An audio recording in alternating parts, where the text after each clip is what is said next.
Hello friends, welcome back to my YouTube channel. हमारे इस YouTube channel पर आपका फिर से स्वागत है। तो हर बार की तरह इस बार भी हम एक रिस्क लेने वाले हैं और अक्सर हम रिस्क लेते रहते हैं। जैसे कि लोगों के द्वारा कहा जाता है कि रात के समय कभी कब्रिस्तान में नहीं जाना चाहिए, क्योंकि ये बहुत ही खतरनाक स्थान होता है। वहाँ पर भूत प्रेत आत्माएं कुछ चीज़ें होती हैं, तो इन सब जगहों पर नहीं जाना चाहिए। क्या पता कब क्या हो जाए इंसान को। परंतु हम उन सब चीज़ों का खंडन करते हुए इन सब स्थानों पर जाते हैं और अक्सर खोज करते रहते हैं। तो आज फिर से हम उस स्थान पर आ गए हैं, जो कि एक कब्रिस्तान ही है। तो हम अपने साथ लाए हैं अपने डॉगी को, और वो हमारा डॉगी जो है वो पास में बैठा है। आप डॉगी को भी हम अपने दिखा दें। ये आराम से आकर के यहाँ पे बैठ गया है। ये देखिए डॉगी हमारा सो रहा है, ये देख लीजिए, दिख रहा है। दिख रहा है। हाँ, इसे कुछ लग रहा है, अनुभव हो रहा है, ये कुछ देख रहा है। तो तब तक ये इधर उधर घूम रहा है, तब तक हम अपना कार्य कर रहे हैं। आप लोगों को जो है वो आपको हम दिखा दें कि उस स्थान को, कि कहाँ पर वो स्थान है। आइए आप हमारे साथ, कैमरामैन जी। और देखिए हम जो है एक ऐसी कोई फेक वीडियो नहीं है जिससे कि आपको कोई भरोसा ना हो। हम आइए आपको कब्रिस्तान को भी दिखा दें।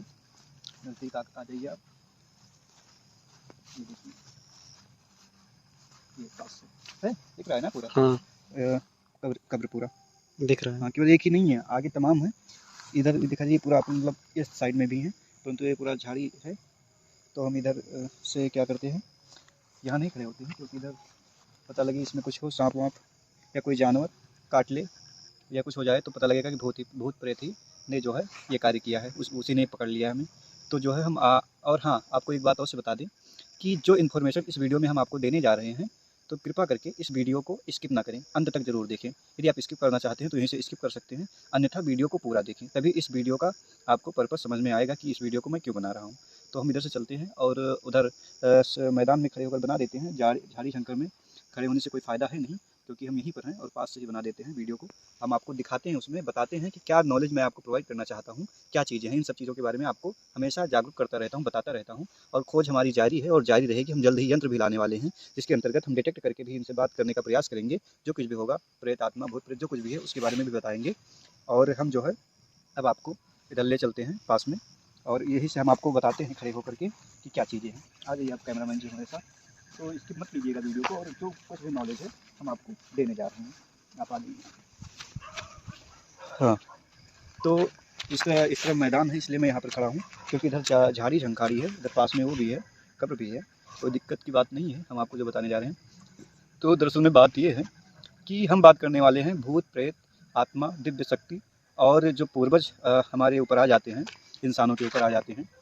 तो बात कुछ इस प्रकार से है कि हम आपको बता दें रियल घटना। हमारी पड़ोस में हमारे अंकल जी हैं, तो उनके पिताजी की मतलब मृत्यु हो गई थी। लगभग हो गए 6 महीना पहले उनके पिताजी की मृत्यु हुई थी। परंतु उन्होंने जो है हड्डी अपने पिताजी के हड्डी का विसर्जन नहीं किया था। और विसर्जन मतलब उस हड्डी को वो गंगा जी में प्रवाहित नहीं किया, उसे गंगा जी में उसे नहीं बहा के आए उस हड्डी को। और ना ही तो उन्होंने भंडारा करवाया, जो कि उनके हिसाब से करवाना था, उन अंकल के हिसाब से। तो क्या हुआ कि एक बार अंकल जी के ऊपर उनके पिताजी आ गए। और पिताजी किस रूप में आए, पिताजी ने उनसे कहा कि देखिए, आपने हमारे हड्डी को गंगा जी में प्रवाहित नहीं किया है, आपने ना ही तो भंडारा करवाया है। हमारी आत्मा जो है वो अभी यहीं पर भटक रही है, और हम आपके परिवार वालों को ऐसे ही परेशान करते रहेंगे, हम आते रहेंगे, क्योंकि हमें शांति नहीं मिल रही है। आपने हमारी हड्डी का विसर्जन नहीं किया है। और ये बोल कौन रहे हैं आपको पता है?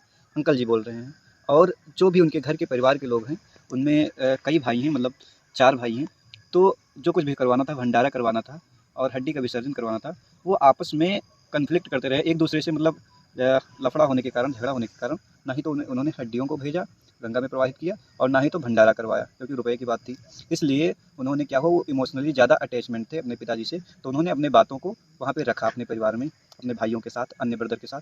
तो अंकल जी ने इस प्रकार रखा, जैसा कि हमने आपको बताया कि हमारी आत्मा जो है यहीं पर भटक रही है। तो लोगों ने मान लिया कि हाँ, पितृ जो होते हैं वो यहीं पर भटकते रहते हैं, और हाँ, ये सच हो सकता है कि पितृ इनके अभी हैं। तो उस हड्डी को फेंकवाया जाए, और जो है भंडारा भी करवाया जाए, लोगों को खिलाया भी जाए, जिससे कि उनके आत्मा को शांति मिल सके।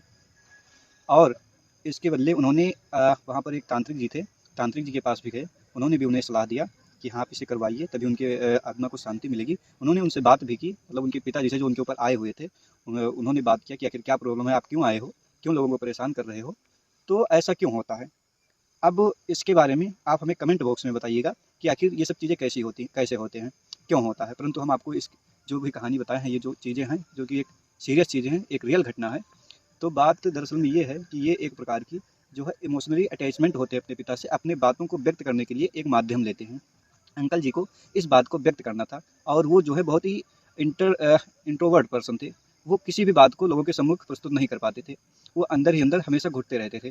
तो उन्होंने एक माध्यम का सहारा लिया, जो कि माध्यम था उनके पिताजी। और उन बातों को जो इंटरनल रूप से वो इन बातों को पहले से अच्छी तरीके से जानते थे, इसलिए इन बातों को व्यक्त करने के लिए उन्होंने अपने पिताजी का सहारा लिया और व्यक्त कर दिया। तो अक्सर ये एक बीमारी होती है, जो होती है कन्वर्जन डिसऑर्डर। कन्वर्जन डिसऑर्डर में अक्सर ऐसा होता है, जो कि ऐसा होता है वो दूसरे का सहारा लेते हैं और उन्हें उनके शरीर में फ़ील भी होता है। तो इन सब चीज़ों के बारे में यदि आप डिटेल में जानना चाहते हैं, हमने तो एक ऊपर-ऊपर आपको बता दिया कन्वर्जन डिसऑर्डर में क्या होता है, कैसे पिताजी या कोई पूर्वज, कोई दिव्य शक्ति उनके में आ जाती है और उस कार्य को करवाने का प्रयास करती है। कहते हैं इतना पूजा वहाँ पे दे दो तो आपका भला हो जाएगा, इतना लड्डू चढ़वा दो, ये हम आपके जो है बाबा जी बोल रहे हैं। और लोग उनकी बातों को अप्रिशिएट भी करते हैं, ध्यान से सुनते भी हैं और वो सब चीज़ें जो है वो करवा भी लेते हैं उसमें जिसके ऊपर वो आते हैं। तो ये एक प्रकार का बीमारी हो जाता है, तो इसे आप किसी साइकियाट्रिस्ट को मिलिए और उन्हें इनके बारे में बताइए, लक्षण को बताइए कैसा लक्षण है, कितने दिनों से प्रॉब्लम हो रही है, कैसी-कैसी चीज़ें हैं, क्या हो रही हैं। तो हमने तो एक ऊपर-ऊपर बताया, परंतु किसी साइकियाट्रिस्ट या साइकोलॉजिस्ट से मिलिए और इसके बारे में डिटेल से जानकारी लीजिए, यदि ऐसी समस्या आपके आस-पास या घर में या परिवार में किसी को होती है। तो अगर जो इसमें कहीं पर त्रुटि भी हो, तो उसके लिए क्षमा कीजिएगा और इसके बारे में रिसर्च कीजिएगा। आप इन चीज़ों को एकदम रियल मत लीजिएगा, क्योंकि इधर-उधर डिसबैलेंस भी हो सकता है थोड़ा बहुत। तो अभी तक बने रहने के लिए आपका बहुत-बहुत धन्यवाद। और हम आपको बता दें कि अभी हम जो है कब्रिस्तान पर ही खड़े हैं। पास में कब्रिस्तान ही है। उनकी हड्डियों को विसर्जित भी किया गया और क्या बोलते हैं, भंडारा भी किया गया। तब से उनको कोई प्रॉब्लम समस्या नहीं हुई। उन्होंने अपनी बातों को प्रस्तुत किया और जो कुछ भी था पूरा मामला सॉल्व हुआ। और उनको जो है ऐसा हम उनको मतलब जब सूचना उन्हें पहुँचाया, हमने उन्हें इस प्रकार की चीज़ों के बारे में अवगत कराया, तो उन्होंने ये भी मतलब उन्हें ले गए। जब उन्हें इनके बारे में हमने बताया तो वो साइकियाट्रिस्ट के पास भी गए और उन्हें जो है डिटेल में साइकियाट्रिस्ट ने पूरा समझा दिया। मतलब साइकोलॉजिस्ट या साइकियाट्रिस्ट को दिखाइए, वो जिसके योग्य होगा वो कार्यवाही करेंगे। यदि साइकोलॉजिस्ट से अगर नहीं होता है सही, तो वो साइकियाट्रिस्ट के पास भेज देंगे। मतलब उन्हीं दोनों के पास किसी न किसी को दिखा दीजिए।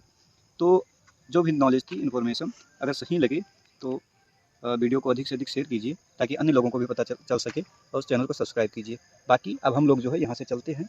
हमने जो कुछ भी नॉलेज थी हर वीडियो की तरह इस वीडियो में भी प्रोवाइड करने का प्रयास किया है, और आगे भी हम आपके साथ यदि ऐसे ही सपोर्ट रहा तो आगे आप लोगों के लिए ऐसे ही नॉलेजमेंट वीडियो लाते रहेंगे। बाकी अभी तक बने रहने के लिए आपका बहुत बहुत धन्यवाद। और जो कुछ भी राय हो आपका भूत प्रेत और दिव्य शक्ति जिसके भी बारे में कमेंट बॉक्स में अवश्य बताएं। ओके, धन्यवाद, टेक केयर, बाय।